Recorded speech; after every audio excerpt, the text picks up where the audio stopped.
नमस्कार. मी प्रशांत फाटक. आज पौष शुक्ल पौर्णिमा, शाकंभरी पौर्णिमा, शके 1947 सादर करत आहोत ठाणे वार्ता. पाहूयात काही ठळक घडामोडी. ठाणे महानगरपालिका सार्वत्रिक निवडणुकीकरता एकूण 649 उमेदवार रिंगणात. ठाणे महानगरपालिका सार्वत्रिक निवडणुकीकरता मतदान केंद्रांवर मतदान साहित्य भरण्याची प्रक्रिया सुरू. ठाण्यामध्ये 40वी रामभाऊ म्हाळगी व्याख्यानमाला 8 जानेवारीपासून आणि मुंबईचे लुटारू तुम्ही, रखवालदार आम्ही, उभाटा प्रमुखांवर उपमुख्यमंत्री एकनाथ शिंदेंची घणाघाती टीका. आम्हाला फेसबुक आणि यूट्यूबवर फॉलो करायला विसरू नका. तर पाहूया ठळक घडामोडी विस्तृतपणे, पण काही क्षणातच. रोज रोज तेच राजकीय कार्यक्रम बघून कंटाळलात ना?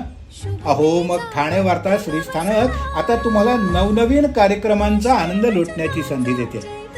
आपल्या घरातील लग्न, मुंज, कोणतंही शुभकार्य अशा विविध घटनांचा आनंद आपण ठाणे वार्ता श्रीस्थानक वाहिनीवर लुटू शकता आणि सगळ्यांपर्यंत पोहोचवू शकता. यासाठी फक्त एवढंच करायचं, या दूरध्वनी क्रमांकावर संपर्क साधायचा. आपले कार्यक्रम आमच्यापर्यंत सगळ्यांपर्यंत पोहोचवायचे. आपण पाहत आहात श्रीस्थानक वाहिनी, ठाणे जिल्ह्याचं मुख्य व्यासपीठ.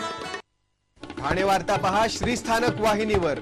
आता सकाळी 9:15 पासून रात्री 9:15 पर्यंत ठाणे वार्ता, ठाण्यातील पहिलं दृकश्राव्य माध्यम. ठाणे वार्ता आणि श्रीस्थानक वाहिनीचं लाईव्ह स्ट्रीमिंग. ठाणेवार्ता.com वरील लाईव्ह स्ट्रीमवर क्लिक करा आणि अगदी मोबाईलवरही ठाणे वार्ता श्रीस्थानक वाहिनीचा आनंद लुटा. यासाठी आमचं ॲप डाउनलोड करा. ठाणे वार्ता पहा श्रीस्थानक वाहिनीवर. आता सकाळी 9:15 पासून रात्री 9:15 पर्यंत ठाणे वार्ता, ठाण्यातील पहिलं दृकश्राव्य माध्यम. आपण पाहत आहात श्रीस्थानक वाहिनी, ठाणे जिल्ह्याचं मुख्य व्यासपीठ. ठाणे महानगरपालिका सार्वत्रिक निवडणुकीच्या पार्श्वभूमीवर 15 जानेवारी 2026 रोजी होत असलेल्या मतदानाकरता मतदान केंद्रांवर लागणारे मतदान साहित्य भरण्याची प्रक्रिया सुरू झाली आहे. आगामी मतदान प्रक्रिया सुरळीत, पारदर्शक आणि कोणत्याही अडथळ्याविना पार पडावी यासाठी निवडणूक प्रशासनाकडून काटेकोर नियोजन करण्यात येत असल्याची माहिती आयुक्त तथा निवडणूक अधिकारी सौरव राव यांनी नमूद केली. ठाणे महानगरपालिका क्षेत्रातल्या 9 प्रभाग समितीनिहाय एकूण 2013 मतदान केंद्रे निश्चित करण्यात आली आहेत. मतदान केंद्रांवर मतदानाकरता आवश्यक असणारे 100 प्रकारपेक्षा अधिक प्रकारचे साहित्य उपलब्ध करून दिले जाणार आहे. यामध्ये EVM machine, control unit, ballot unit, मतदार यादी, सील, शिक्के, शाई, मतदानाची नोंदवही, फॉर्म, लिफाफे, ओळखपट्टी, सूचना फलक, दिव्यांग व ज्येष्ठ नागरिकांकरता आवश्यक सुविधा साहित्य, कोविड व स्वच्छता साहित्य यांचा समावेश आहे. सदर साहित्याची तपासणी, मोजणी आणि वर्गीकरण करून संबंधित प्रभागनिहाय पॅकेट्स तयार करण्यात येत असून प्रत्येक मतदान केंद्रांकरता स्वतंत्रपणे साहित्य भरण्याची प्रक्रिया राबवली जात आहे. या संपूर्ण निवडणूक प्रक्रियेवर निवडणूक निर्णय अधिकारी, सहाय्यक निवडणूक अधिकारी तर निरीक्षकांचे बारकाईने नियंत्रण ठेवण्यात येत आहे. मतदानाच्या दिवशी कोणत्याही प्रकारची अडचण निर्माण होऊ नये, तसेच मतदान कर्मचारी व मतदारांना आवश्यक सुविधा तत्काळ उपलब्ध व्हाव्यात याकरता प्रशासन सज्ज असल्याचे निवडणूक विभागाकडून सांगण्यात आले आहे. ठाणे महानगरपालिकेची निवडणूक शांततेत आणि यशस्वीपणे पार पाडण्याकरता सर्व यंत्रणा सज्ज झाली असल्याचेही आयुक्तांनी नमूद केले. येत्या 15 जानेवारी 2026 रोजी होत असलेल्या ठाणे महानगरपालिका सार्वत्रिक निवडणुकीकरता 9 प्रभाग समितींमधून माघार घेतलेल्या उमेदवारांती एकूण 649 उमेदवार निवडणुकीच्या रिंगणात आहेत. 9 प्रभाग समितींमधून एकूण 1107 नामनिर्देशने पत्रे 30 डिसेंबर 2025 दाखल झाली होती. 1 व 2 जानेवारी रोजी मिळून एकूण 269 उमेदवारांनी माघार घेतल्याने आता 649 उमेदवार निवडणुकीच्या रिंगणात आहेत. तर आज निवडणुकीच्या रिंगणात असलेल्या उमेदवारांना चिन्ह वाटप करण्यात येत असल्याचे आयुक्त तथा निवडणूक अधिकारी सौरव राव यांनी नमूद केले. ठाणे महानगरपालिका सार्वत्रिक निवडणूक 2025-26च्या पार्श्वभूमीवर राज्य निवडणूक आयोगामार्फत 15 डिसेंबरपासून आदर्श आचारसंहिता लागू करण्यात आली आहे. या अनुषंगाने 15 डिसेंबर 2025 ते 1 जानेवारी 2026 या 17 दिवसांच्या कालावधीत ठाणे पोलीस, राज्य उत्पादन शुल्क विभाग व अन्य संबंधित यंत्रणांनी शहरातील विविध ठिकाणी व्यापक व कठोर कारवाई करण्यात आली असल्याची माहिती आचारसंहिता पथक अंमलबजावणी कक्षाचे नोडल अधिकारी भालचंद्र बेहरे यांनी दिली. या कालावधीत अवैध मद्य, अंमली पदार्थ, रसायने, शस्त्रास्त्रे, प्रचार साहित्य व रोख रक्कम असा एकूण 2,75,09,965 किमतीचा मुद्देमाल जप्त करण्यात आला आहे. ठाणे पोलीस, राज्य उत्पादन शुल्क, ठाणे महापालिकेचे आचारसंहिता पथकांतर्गत नेमण्यात आलेल्या स्थिर तपास पथके, फ्लाइंग स्क्वॉड, लेखा पथकांमार्फत कारवाई करण्यात येत आहे. मॉडेला चेकनाका, श्रीनगर, किसनगर, खारीगाव, नाशिक रोड, मुंब्रा, खिडकाळी, डायगर, शिरोड, विटावा, मनीषनगर, खारीगाव या ठिकाणी दररोज विविध पथकांमार्फत तपासणी मोहीम सुरू आहे. या मोहिमेत 9.54 लाख इतकी रोख रक्कम जप्त करण्यात आली आहे. मद्य वाटप रोखण्याकरता विशेष मोहीम राबविण्यात येत आहे. पोलीस व राज्य उत्पादन शुल्क विभागाच्या संयुक्त कारवाईत ₹10,26,063 किमतीचा मद्याचा मुद्देमाल जप्त करण्यात आला आहे. ठाणे शहरात वैचारिक प्रबोधन करणारी बहुप्रतीक्षित काही रामभाऊ म्हाळगी स्मृती व्याख्यानमाला 8 ते 14 जानेवारी या काळात होणार असून यंदाचे 40वे वर्ष असल्याची माहिती व्याख्यानमाला समितीचे अध्यक्ष तथा आमदार संजय केळकर यांनी दिली. व्याख्यानमालेचे उद्घाटन भाजपाचे राष्ट्रीय प्रवक्ते शहजाद पुनावाला यांच्या हस्ते 8 जानेवारीला होणार असून वंदे मातरम और राष्ट्रीय पुनरुत्थान या परिसंवादात पत्रकार किरण तारे, भारत पाकिस्तान विभाजक अभ्यासक डॉक्टर राजीव पुरी आणि पत्रकार मिलिंद भागवत सहभागी होणार आहेत. 9 जानेवारीला अनुवंशिकतेतून येणारे आजार आणि उपाय या विषयावर पुणे येथील दीनानाथ मंगेशकर रुग्णालयातले वैद्यकीय अनुवंशशास्त्रज्ञ डॉक्टर कौमुदी गोडबोले या मार्गदर्शन करणार आहेत. 10 जानेवारीला राष्ट्राय स्वाहा इदम न मम या विषयावर सुमेधा चिथडे विचार मांडतील. 11 जानेवारीला संघ शताब्दी वर्षानिमित्त राष्ट्रीय स्वयंसेवक संघाचे पश्चिम क्षेत्र सेवा विभाग प्रमुख उपेंद्र कुलकर्णी वैचारिक प्रबोधन करतील. 12 जानेवारीला पोलादी पुरुष वल्लभभाई पटेल यांचे व्यक्तिमत्व उलगडून दाखवणारे पुष्प अक्षयजोग समर्पित करणार आहेत.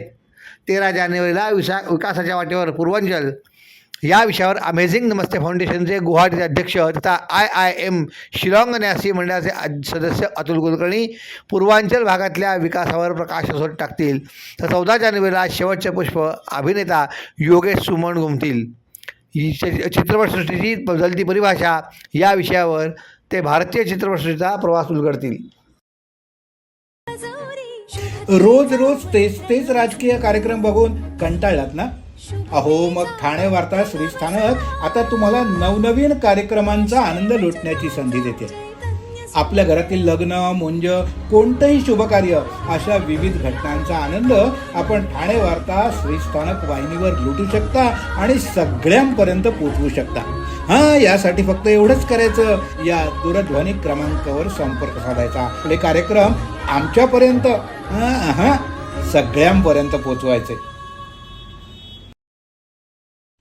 आपण पाहत आहात श्रीस्थानक वाहिनी, ठाणे जिल्ह्याचं मुख्य व्यासपीठ. ठाणे वार्ता पहा श्रीस्थानक वाहिनीवर. आता सकाळी 9:15 पासून रात्री 9:15 पर्यंत ठाणे वार्ता, ठाण्यातील पहिलं दृकश्राव्य माध्यम. ठाणे वार्ता आणि श्रीस्थानक वाहिनीचं लाईव्ह स्ट्रीमिंग ठाणेवार्ता.com वरील लाईव्ह स्ट्रीमवर क्लिक करा आणि अगदी मोबाईलवरही ठाणे वार्ता श्रीस्थानक वाहिनीचा आनंद लुटा. यासाठी आमचं ॲप डाउनलोड करा. ठाणे वार्ता पहा श्रीस्थानक वाहिनीवर. आता सकाळी 9:15 पासून रात्री 9:15 पर्यंत ठाणे वार्ता, ठाण्यातील पहिलं दृकश्राव्य माध्यम. आपण पाहत आहात श्रीस्थानक वाहिनी, ठाणे जिल्ह्याचं मुख्य व्यासपीठ.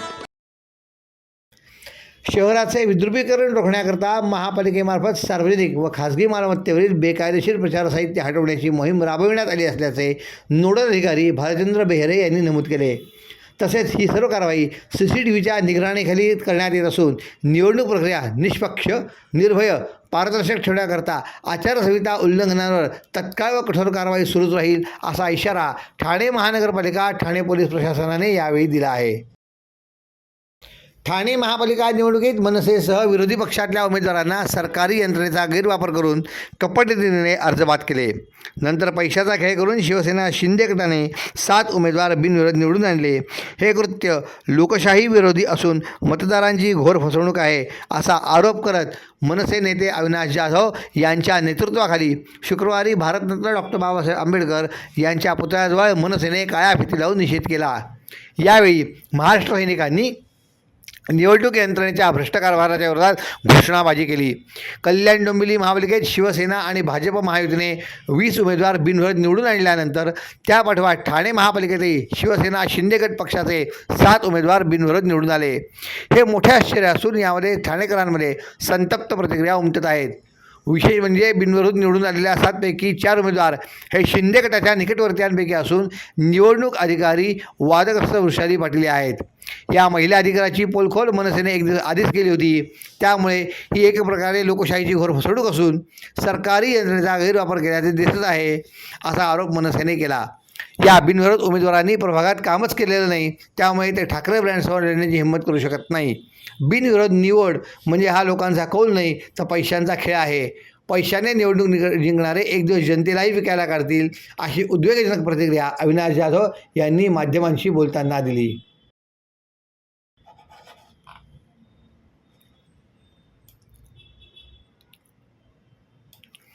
मुंबईचे लुटारू तुम्ही आहात आणि तिचा रखवालदार आम्ही आहोत, अशा शब्दात उपमुख्यमंत्री एकनाथ शिंदे यांनी ठाणे येथे पत्रकारांशी संवाद साधताना उद्धव ठाकरे यांचे नाव न घेता जोरदार टीका केली.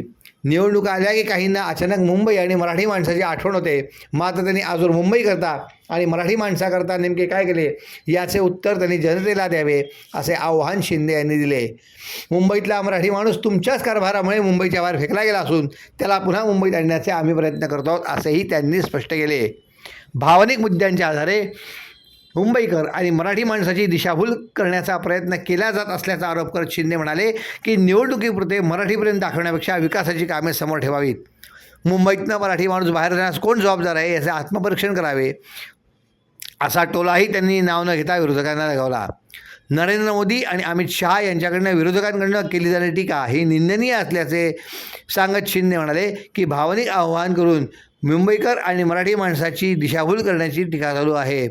नरेंद्र मोदी आणि अमित शहा यांच्यावर अशा प्रकारची टीका करणे केवळ निवडणुकीपुरते राजकारण आहे. भिवंडी निजामपूर शहर महानगरपालिका निवडणुकीच्या आदर्श आचारसंहिता कालावधीत भरारी पथकाने साईबाबा चेकपोस्ट परिसरात कारवाई करत 4,40,000 रुपयाची रोख रक्कम जप्त केली आहे. आचारसंहिता प्रमुख तथा अतिरिक्त आयुक्त विठ्ठल डाके, सहाय्यक पथक प्रमुख समीर जवरे यांच्या नियंत्रणाखाली भरारी पथक क्रमांक 1चे अधिकारी दीपक हनुमान नाईक व त्यांच्या सहकाऱ्यांनी तपासणी दरम्यान 4 चाकी वाहन मारुती इर्टिगामधनं ही रक्कम जप्त केली.